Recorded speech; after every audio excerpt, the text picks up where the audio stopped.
me to call them for you?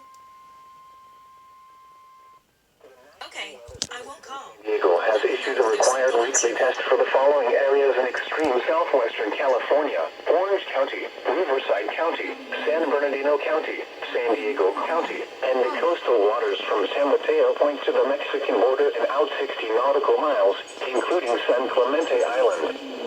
A test signal was broadcast to test the public warning system. The test is normally conducted between 10 a.m. and noon each Wednesday, weather permitting. The signal was also used to test the activation and emergency readiness of the Skywire network of radio operators.